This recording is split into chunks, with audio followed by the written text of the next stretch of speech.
ఈరోజు ఉదయము 12 గంటల ప్రాంతంలో సిరిసిల్ల పట్టణంలో ఎల్లారెడ్డిపేట మండల సర్వేయర్ గారు మల్లోజీ నాగరాజు గారు బాధితుడి దగ్గర నుంచి 15,000 రూపాయలు లంచం స్వీకరిస్తూ రెడ్ హ్యాండెడ్గా ఏసీబీకి పట్టుబట్టడం జరిగింది.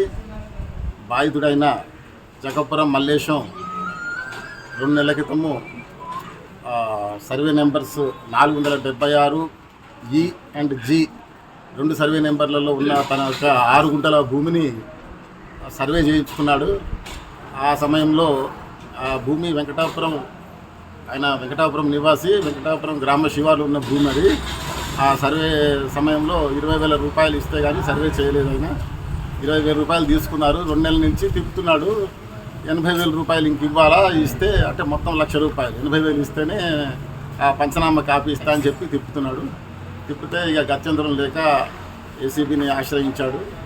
ఈరోజు అతను 15,000 రూపాయలు అడ్వాన్స్గా, ఆ 80,000లో పార్ట్ పేమెంట్ అంటే అడ్వాన్స్గా మిగిలిన తర్వాత ఇస్తాను, రిపోర్ట్ తయారు చేసి పెట్టమని చెప్పేసి 15,000 రూపాయలు ఇచ్చి ఏసీబీకి పట్టించడం జరిగింది.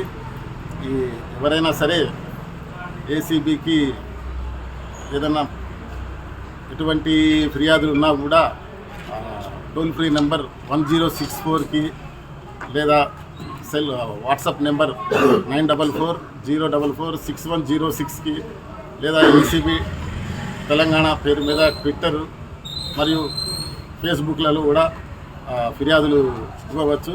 ఎటువంటి ఫిర్యాదులు ఇచ్చినా కూడా వాటి మీద ఎంక్వైరీ చేసి యాక్షన్ తీసుకోవడం జరుగుతుంది. ఈరోజు ఇప్పుడు పట్టుబడ్డ నాగరాజు మండల సర్వేయర్ ఎల్లారెడ్డిపేట గారిని విచారణిస్తున్నప్పుడు విచారణ తర్వాత ఆయనని కరీంనగర్ ప్రత్యేక ఏసీబీ కోర్టులో రిమాండ్ నిమిత్తం హాజరుపరచడం జరుగుతుంది.